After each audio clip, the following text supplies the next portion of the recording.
I'm Senior Airman Jack Sutey, and I'm a bassoonist with the United States Air Force Band of the Golden West. I thought I'd make a quick reed adjustment tutorial for all the young bassoonists out there who might be stuck without a teacher for the next few weeks. Today I'll be showing you how to make some simple wire adjustments. This is a really safe way to adjust your reeds because everything is reversible. Plus, you only need one tool, a clean pair of pliers. This is the reed I'll be working on today. I've already soaked it for about 30 seconds or so just to make sure it's pliable. So we basically have two ways to adjust wires. We can flatten them by gently squeezing from top to bottom in this direction, or we can round them by squeezing from side to side in this direction.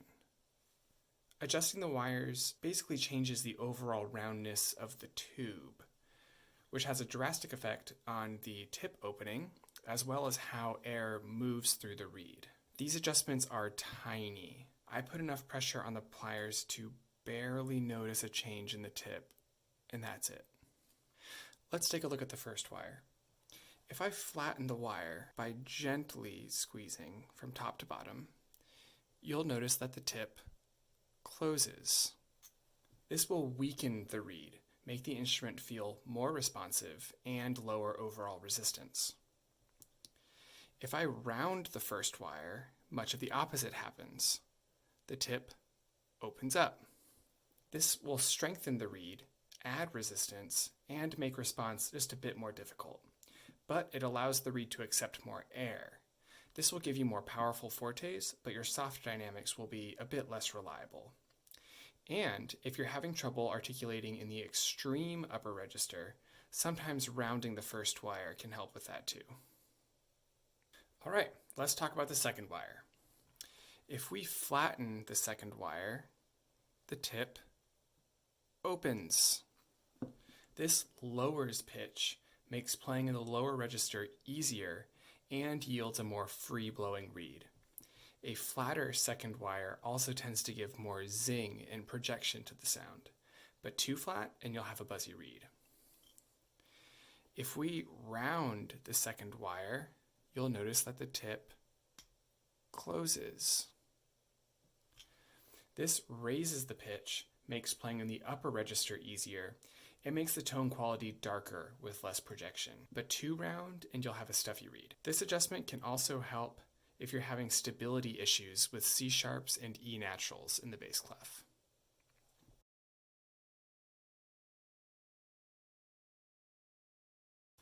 Here's a newer reed of mine that has a particularly flat upper register. While it's normal for the tenor register on the bassoon to be flat, ideally I wouldn't have to work this hard. See if you can hear what I'm talking about when I play the first 5 notes of a B-flat major scale and compare 2 different octaves.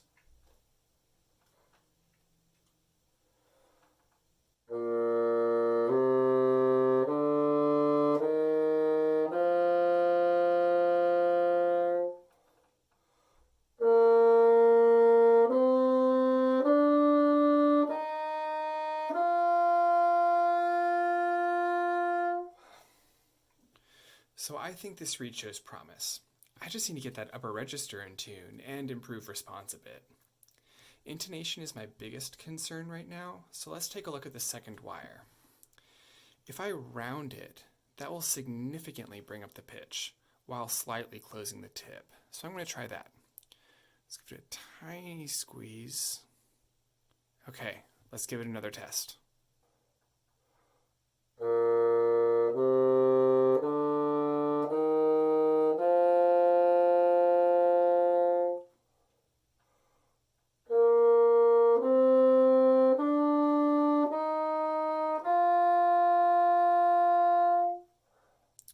Okay, that fixed the pitch. However, it does feel a bit closed, so I'm going to round the first wire just a tiny bit in order to return the tip opening back to where I like it. See how each wire compensates for the other? I needed a rounder second wire to help my pitch in the upper register, but then I had to fix the tip opening by also rounding the first wire. Now I can benefit from a balance of both adjustments. This might take a few tries to get the tip opening just right, so make sure you always test your reed after each adjustment. So that's actually one of the most common adjustments that I need to make on my own reeds. In just a few minutes, I was able to make the reed easier to play and more in tune, all without scraping or clipping the blades. I really encourage you to play with some old reeds and experiment. See what each of these 4 adjustments really feels like. Just remember, we're talking about teeny tiny adjustments, and never use pliers on a reed that's still connected to the vocal. I hope this video was helpful and that you stay healthy, have fun, and keep practicing. For more videos and recordings from the United States Air Force Band of the Golden West, you can visit our website or find us on Facebook and Instagram.